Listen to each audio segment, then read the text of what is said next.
So, students, we have discussed peptic ulcer and medical management of peptic ulcer. Suppose if after PPI and H. pylori eradication, the ulcer does not heal, okay, then the option left is surgical treatment for duodenal ulcer or peptic ulcer. So, what are the surgical options for treating peptic ulcer? Surgical options are either you resect the area bearing the ulcer, isn't it? Which is called gastrectomy, a partial gastrectomy. Either you remove the antrum, which is about 30% of the stomach, or you remove the body where the ulcer is, that is partial gastrectomy. Once we have removed the stomach, how we can re-establish the continuity? For re-establishing continuity, if you have done antrectomy, we can anastomose the stomach to the duodenum, gastroduodenostomy. This is called Billroth 1 operation. Okay, suppose you have removed 70% of the stomach, then you can't anastomose the stomach with duodenum, isn't it? So in that case, we take a loop of jejunum and anastomose the stomach, end of the stomach with side of jejunum. That is gastrojejunostomy. This is also called Billroth 2 operation. Okay, so these two are type of gastrectomy. After doing gastrectomy, either you do a gastroduodenostomy, which is Billroth 1, or you do a gastrojejunostomy, which is Billroth 2 operation. Okay, now also we have other option is vagotomy. You know, there is anterior and posterior vagus coming through esophageal hiatus, and these vagus are secretomotor and motor fibers for the stomach and GI tract, isn't it?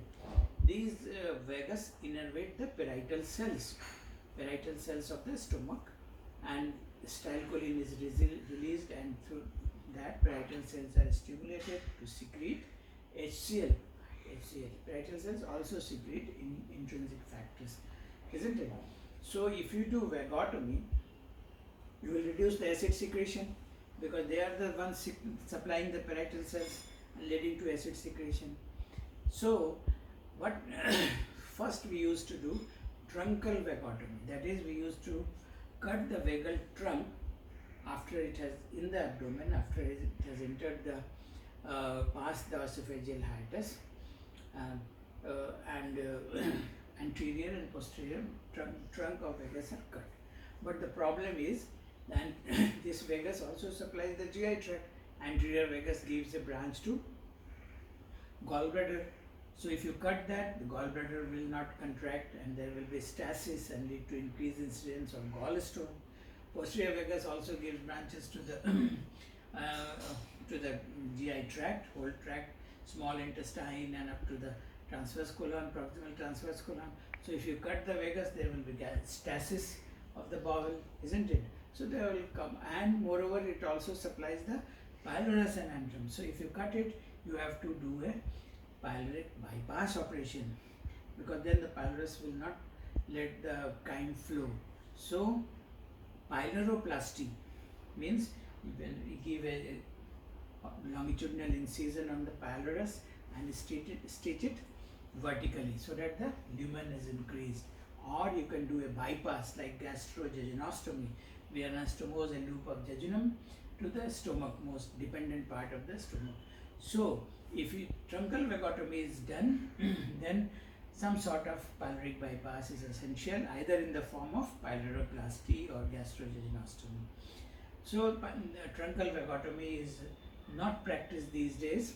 Then came the role of selective vagotomy. In selective vagotomy, the anterior vagal branch supplying to the liver and gallbladder, and posterior vagal branch going to the intestine is preserved, and then only the nerve of Latarjet is cut.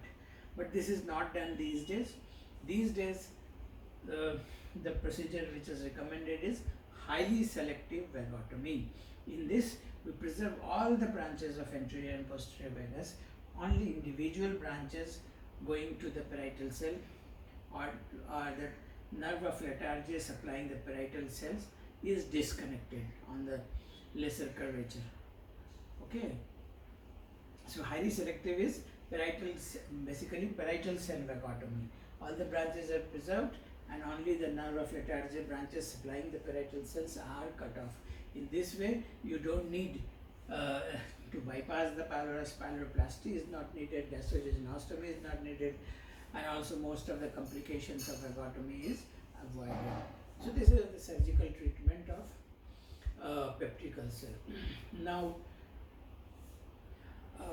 another thing, what are the complications of gastrectomy? Is if you cut the stomach, what will happen? You see, stomach size will become small, so there will be a small stomach sort of syndrome, isn't it? The stomach is also secretes intrinsic factors which lead to absorption of vitamin B12, so that person will have deficiency of B12 and megaloblastic anemia. Stomach also helps in iron absorption, calcium absorption. So these things will be, a patient can develop iron deficiency anemia, patient can develop osteoporosis and all. So patient can have vitamin B12 deficiency, iron deficiency, calcium deficiency, isn't it? And the other complications can be, when you anastomose the stomach with the loop of jejunum, what happens? Bile goes into it.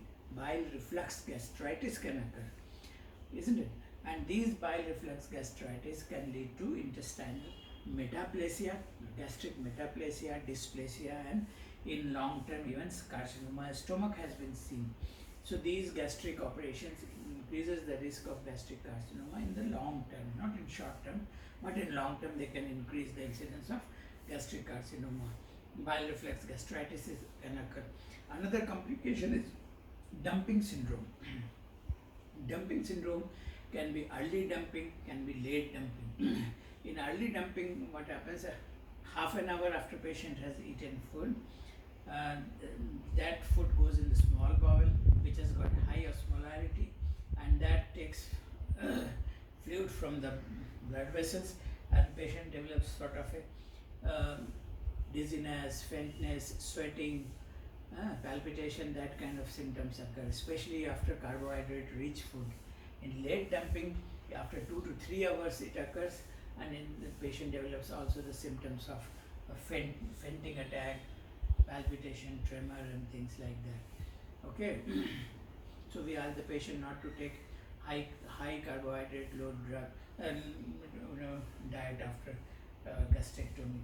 So these are some of the complications patient can have. Early complication can have bleeding, can have bile reflux gastritis, small stomach syndrome, can have dumping, early dumping, late dumping. Patient can have B12, iron deficiency, folic acid deficiency, and things like that. Okay, next class or next we'll discuss the peptic ulcer perforation.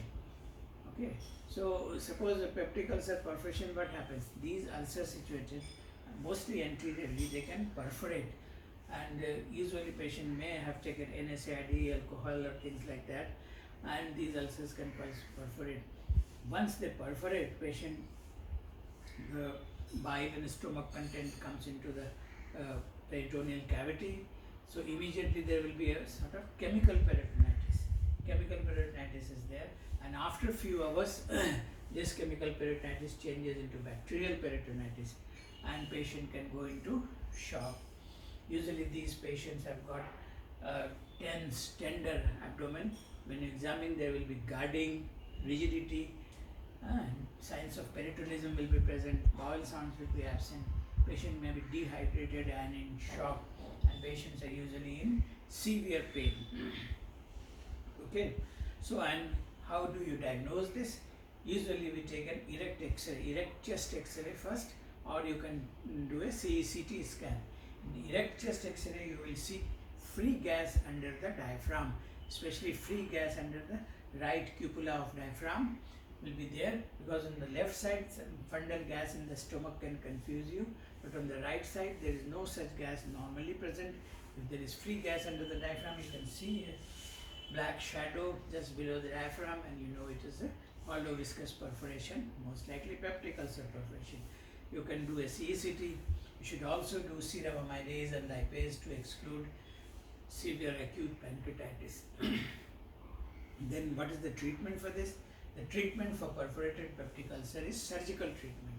The moment you diagnose it, you have to admit the patient, resuscitate the patient, put an IV line in, send blood for grouping, cross-matching and CBC, LFT, RFT, electrolytes and things like that. Start an IV fluid, usually crystalloid, ringer lactate or normal saline. Fluids are started. Patient is given analgesic. Patient is also given IV PPI, omeprazole, lansoprazole, rabeprazole, intravenous analgesic. Put a Ryle's tube in, put a Foley's catheter in. After resuscitation, then we take patient to operation theatre. Usually under general anesthesia, the operation is done. An upper midline incision is given.